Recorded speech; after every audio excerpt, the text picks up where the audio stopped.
So we are here today with John St Germain, yes. drummer for Rickshaw Billie.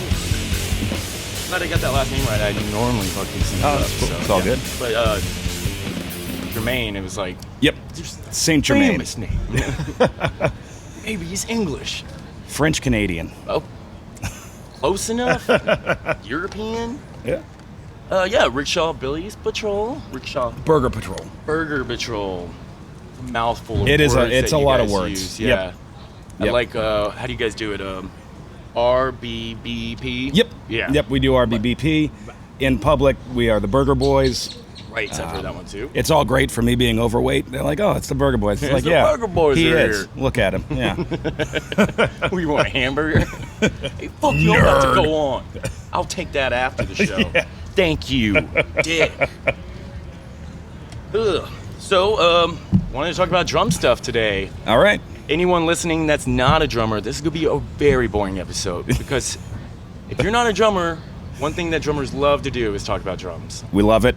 We talk about it all day. We can nerd Because out. no one ever talks to us about drums. Exactly. So we talk about drums. Yeah. It's what we do. And everyone around us, eyes are rolling. Yep. They're like, Jesus Christ. We've cleared out this entire back area of the Buzz Mill. Yeah. They just closed down the cheesesteak truck. They can't take it. They were like, God, They're like, they're going to talk about drums. Yeah. Fuck off.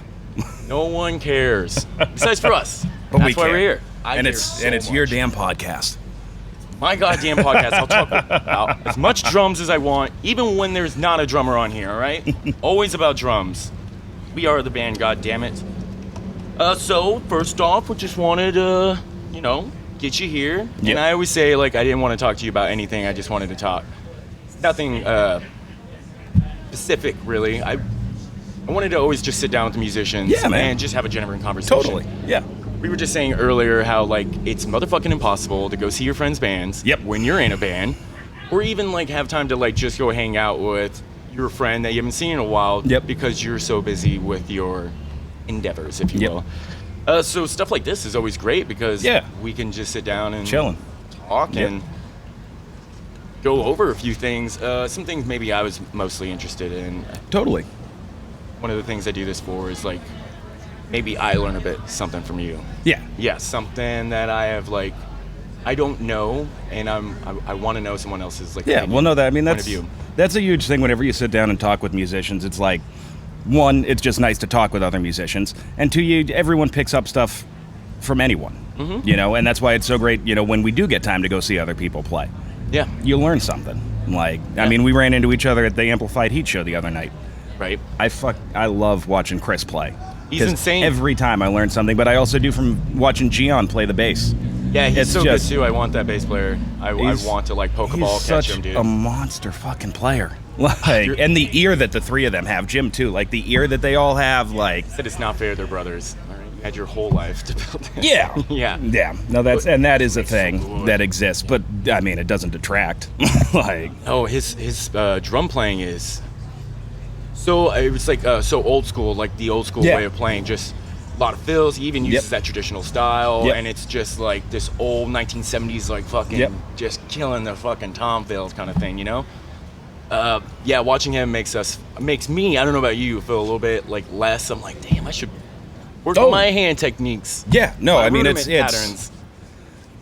It's such a, he has such a mastery of that old classic rock style, and it roots back to the jazz chops that those guys had, and the traditional grip to a bit, and the tone of playing those old Ludwigs with the pasties, and it's just such a pure rock and roll sound. Yeah, it's so tuned. And it's he didn't do any solos, but when he rips solos, it's just I'm done. I'm over it. I don't need these drums anymore. I'm gonna go back to teaching. You do the thing. Let you just be the drummer in this town. They're killers, man. Yeah, absolute killers. Maybe too loud for me. I think I'm getting too old for this shit. Get your ham earplugs. Yes, I need to get the ham thing. Dude, they're honestly so lazy. That's a game changer. Those ham earplugs, really? They're perfect. Doesn't cut out a lot of the frequencies. No, you know how when you get the CVS ones and it cuts the high end and you can't hear your cymbals anymore, and it's just they're perfect. They cut they do. You go down there, they do a hearing thing And then one of the checks, like they put where's it clicking and where's the beeps and stuff, right. and then they just shoot your ear full of mold gel. Oh, cool. And then you get the perfect earplugs. Ham, we love ham. Yes, I'm gonna get him eventually. I'm working on it. I think October's the next sign-up date. Set the calendar right now. Fuck on me. Dude, fucking love the band, obviously. Thank you. Rickshaw. Thank you. Been listening to it all day. To a point to where it was like, are you gonna pay for this? And I was like, I will, I just don't have the time to type in a credit card. I will buy it. I will.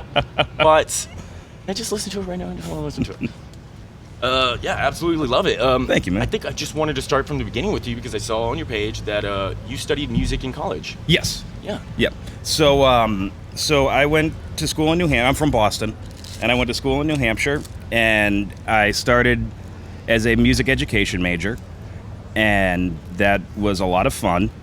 But when you learn to teach music, especially to younger kids, it's a lot of singing and a lot of pitch matching, sight singing, because you have to sing scales out to people and stuff like that. Right. Like if you ever watch like a middle school band director, they can sing entire pieces, each line, each thing. It's very, and long story short, I'm horrible at it. Oh, you just don't have that singing voice? I am terrible at it. So it was like I got my teacher, one of my teachers got me, she hooked me up with a tutor over the summer between my freshman and sophomore year. And I went into Boston like once or twice a week, every week that summer. And we worked on it and I got better at it. But at the end of the summer, what she said to me was, she was like, and this was like a light bulb moment for me. She was like, so it seems like you really want to play music. I'm like, yes, I do. She's like, so do you know that you can be not a music major and still play in all the ensembles? You can still do orchestra and concert band and percussion ensemble and take lessons. And I looked at her and I was like, I didn't actually. And she was like, yeah, you can do that. And I was like, oh, okay.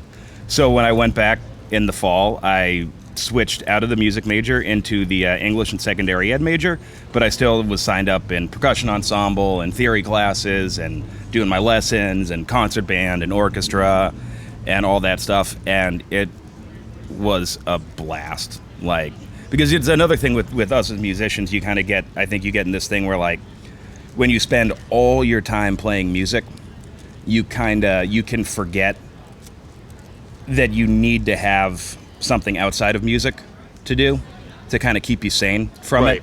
And also sometimes you need the kind of like the validation that like there is something other than music that you can do and do well. Be it something hobbyist like cooking or woodworking.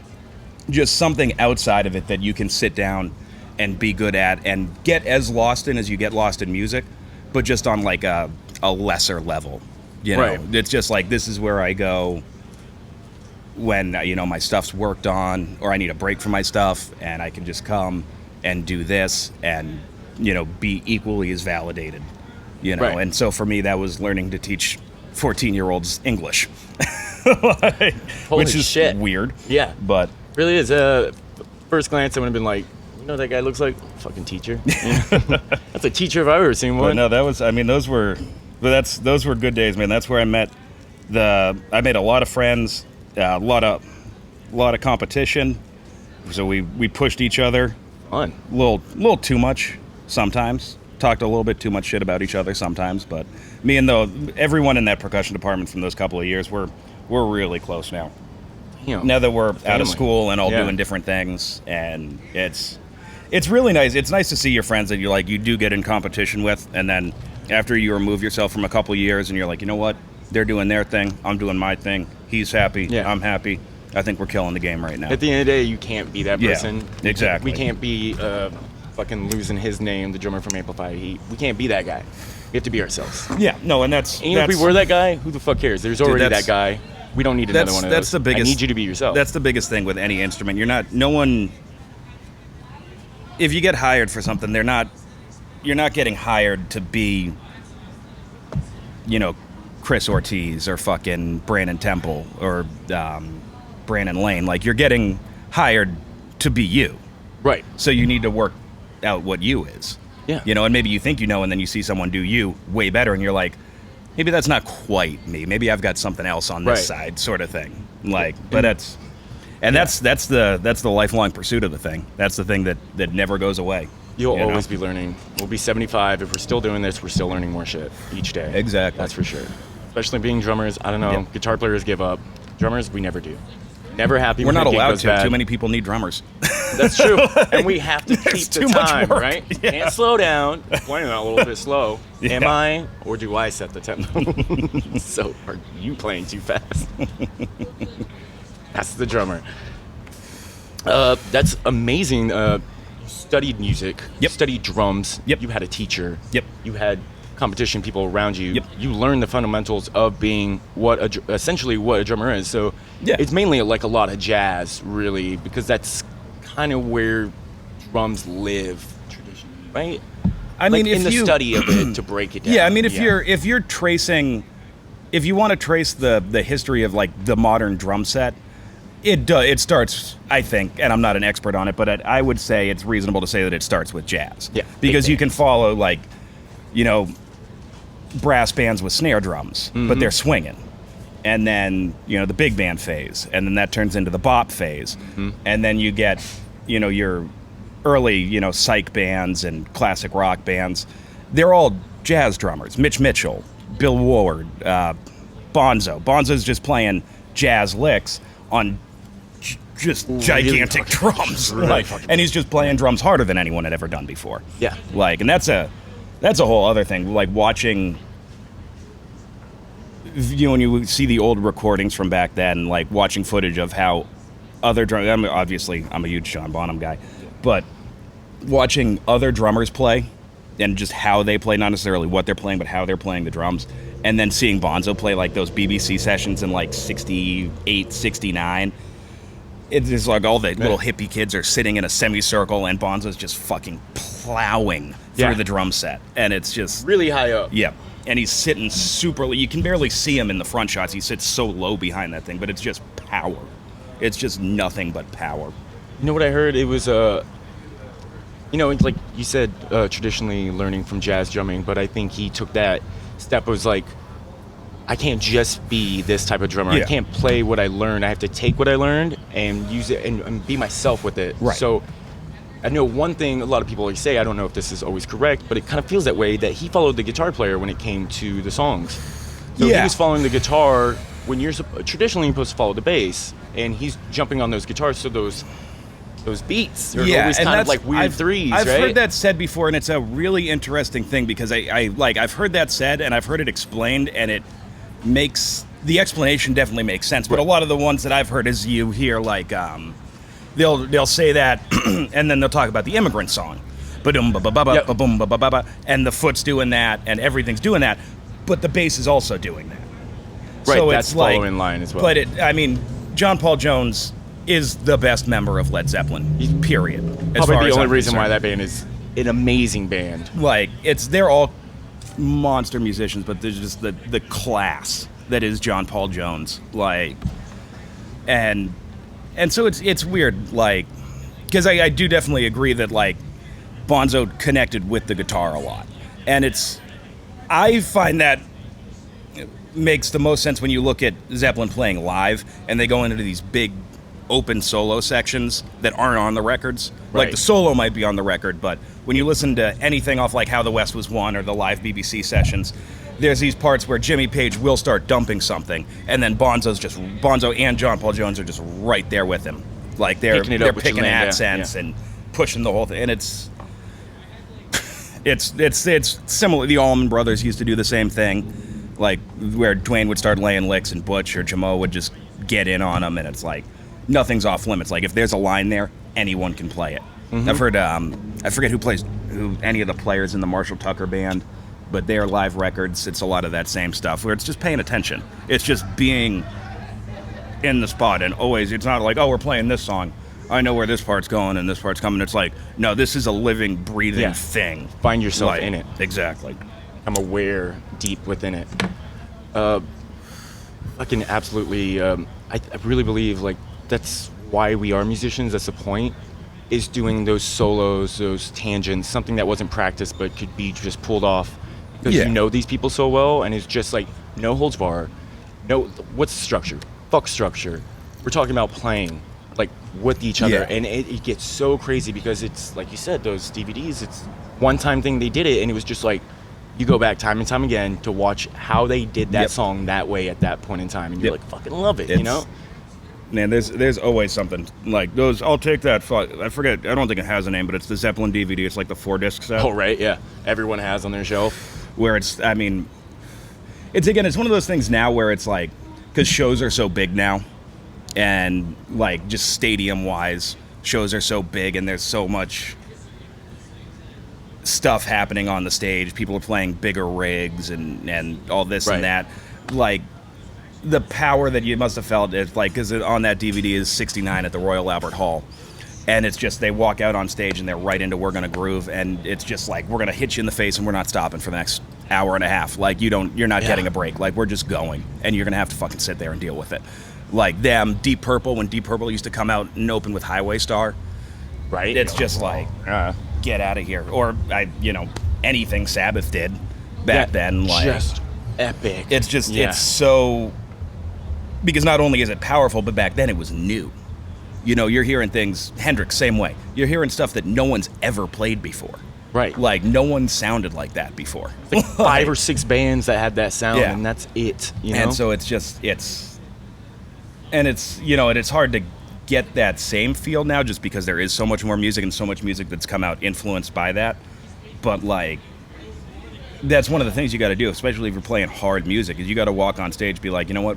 We're going to make these people look, we're going to do this like this crowd's never seen music before, and we're about to, we're taking them to church. Mm-hmm. Like, we're about to show you what's up. Like, so sit down, well, actually, stand up and fucking, and get ready, because welcome to the thing. Welcome to the Thunderdome, bitch. Yeah, exactly. It was like that story of Van Halen opening up for Black Sabbath, and they just like, this is like brand new Van Halen. This is like Van Halen, like fresh, you know, just like killing it. Everyone's on time. David Lee Roth is doing splits. I don't know, flying around on a rope. And then Sabbath is like, we're supposed to go out after that? Yeah, no, and you're Black Sabbath, for God's sake. And that's another one, you're Black Sabbath. Van Halen, like, that first Van Halen record, especially when I was listening to that the other day, when they really start cranking, like, what's on there? I just remember I'm the CD. One is on there, and, Running with the Devil, Eruption is on there. Atomic Punk. Oh yeah, I do remember that one. That's a killer tune. Ice Cream Man's on there. That's that with the fat double bass shade. It's like it opens with like the acoustic like blues lick, and then it's just like. I don't think that drummer ever got enough credit, to be honest. No, Alex Van Halen doesn't get enough credit. No, everyone he does not get enough credit everyone else at all. And it's amazing drummer. Like, everyone will talk about the beginning of Hot for Teacher because it's killer.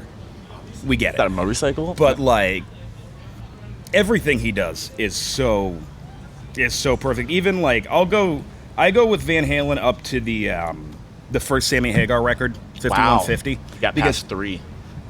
No, 3 came way later, I think. Really? I think 3 was in the 90s. Yeah, 5150. I would think they were going. 5150 was the one that came out after 1984, and that's the one that has a lot of the ballads like Dreams and Why Can't This Be Love is on there. Why so it's like, would they do this? Why? But it's also got like Good Enough, and the tune 5150 has killer licks, and Summer Nights is on there.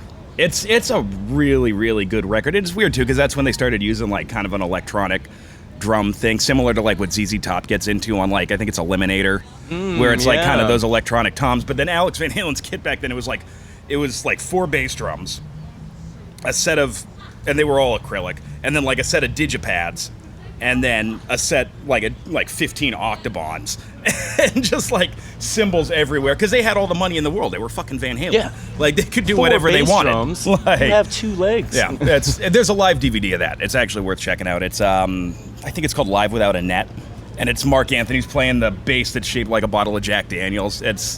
But they get down, dude. They get down that entire time. A brother band. Yeah. A fucking brother band. Yep. Tight. Yep. Love it. I mean, we could sit here and talk about that shit. Yeah, but all day for hours. Many of other things. Yes. You're in Rickshaw. Yep.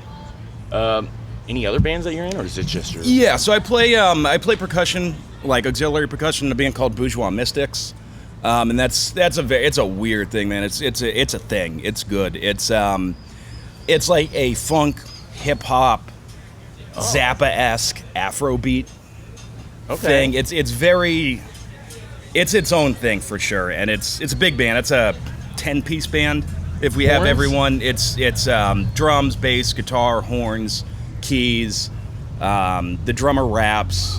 The keys player sings and rap. Well, they both sing and rap now. We've got 2 backup singers, 3 horns. So it's a big package.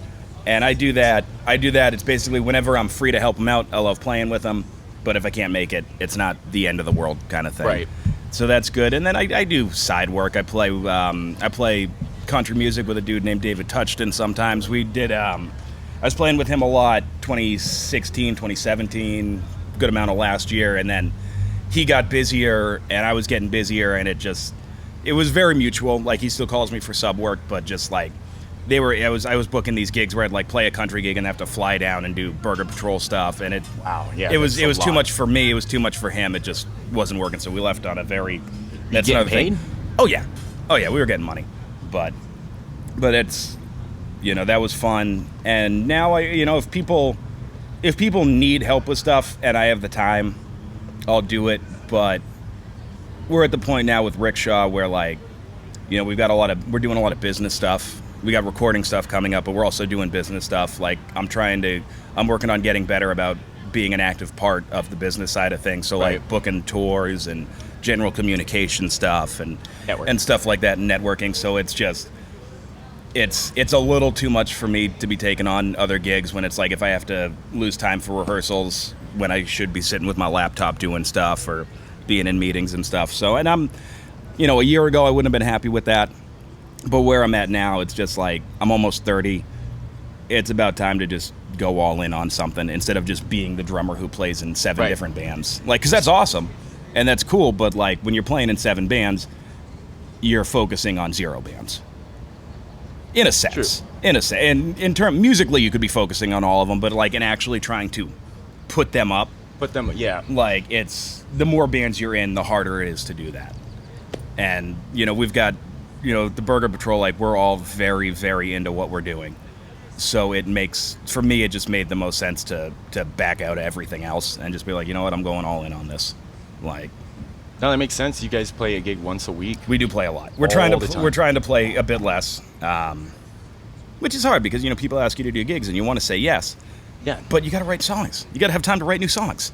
Like, we all work day jobs. You're just practicing the set list for the next time you fucking play, and there's never. And it's cool because you get super tight, especially when you run the same set list. And so you've got your transitions locked in, and your set is dimed in, and it's money. But you got to write. You got to take the time to write. I don't think anyone remembers our songs, let alone remembers us as much as like the overall time they went to go see us live. Not an individual song, but the overall show that we played. Yeah. So it wasn't really about the songs. In our minds, we're musicians. We've been playing these for so long. We're like, want to do something different. I want to play something new. I'm getting a little bit tired. But no one else feels that way because no one else. Yeah, as long as you can still, because I've played in bands where like that's this song or that, and we don't do that in the Burger Patrol, but in other bands I've been in where it's like, oh, we're playing this fucking song again, and it kind of like you can tell, like, because you just look, even in the band, you're like, it's like when I used to play in cover bands, Brown Eyed Girl. Oh, play Brown Eyed Girl for the 100th fucking right? time. Yeah. No. Learn some stick tricks during that, just to make it funner. Don't fucking say that word around me. I don't do stick. That's no. Oh man, No. the guy from Weed Eater makes it look so fun though. And maybe it's fun for him. I'm not a stick trick guy. He was saying that to keep himself from adding too much, because that's the drummer's biggest problem, that he did these things to keep him busy and not be bored. Yep. And so, that's, I can dig that. I dig that, but I maybe it's just too showboaty. It's too showboaty, and it's well, especially when it's the constant one. Like, oh yeah. And then there's like we just finished the song. Yeah, you finished the song. Great. Like, we don't need to celebrate this. But that's, I mean, like the whole like. No, just when it's like, you bam, bam, bam, boom, stick tricks. No more notes happening on stage. We're just spinning sticks. It's like, sit down. Well, not the Blue Man Group, man. Yeah. It's like, because there's only drums on stage, you have to do that, all right? Yeah. So we have to keep it a little interesting. No, I've always thought stick tricks are very 1980s. yeah. Bandexy. It's an if you do it, you do it. It's whatever. Don't miss notes when you're doing it. Oh, you look like an Because asshole. I've seen guys do that. I've seen we're going for the big throw. Oh shit, I missed a note. Like, no, you just fucked up. You just fucked up hard. What you do is you throw the stick up, and this is a little secret. You throw the stick up and grab another stick from back your pocket bag. stick. Yeah. Drummers, back no pocket one stick. knows. Always keep a stick in your back pocket. Yeah, no one Crack knows. a stick, boom, right there. Like, and it'll impress people because I've seen this happen because I got on the back pocket stick like 2 years ago, and I'll do like either a stick will come flying out when it's sweaty, or or you just crack and you just throw it and they're like, oh, he's gonna miss notes. Back pocket stick. Yeah. Done. On it. Yeah. Like Shink. Yeah. Little. Have you ever like when you break a stick, do you like throw it out? Like just I what do you throw do it with it? somewhere. I've thrown it in the crowd before at a punk rock show, and they threw it back at me. So that was like the last time. And I was kind of thinking, what a dick move if you were to like step on that stick and just start rolling like a cartoon, right? Whoa, just like that was me. I caused that injury to happen. That would have been. And it's the worst thing is like when you're in that position where a stick breaks and you just need to get it out of your hand. Yeah. You're not thinking about No, guitar where players. it's I'm going. sorry. You're just yeah. like maybe your hand's over here, it's going this way, or maybe it's back here, it's going that way. I feel so bad like, for guitar players sometimes. I yeah, didn't mean 'cause to. I don't think I've ever knocked anyone with one, but I've come close. I've definitely come close before. Oh yeah, me too. Actually, I've hit people quite a bit. And maybe not for the best reason. Maybe it didn't slip out of my hand as much as I threw it. But I was young and very passionate, all right? Yeah. And if you don't take my passion Yeah. that seriously, like I will Yeah. go No, I've insane. I've definitely accidentally hit people with not broken sticks where I would be like joking around in a rehearsal like, oh, I'm gonna throw this stick, and then I would like fucking huck the thing, and it's like, sorry. I don't know my own strength. I'm a My drummer. bad. Sorry, strong wrists. I slipped. You know what I've been doing now is I work at a bar. Yep. Steal those bar towels. Yep. Keep that shit right underneath my stool. Dry them hands off, man. Dry them hands off. That's the worst part. Because where are you going?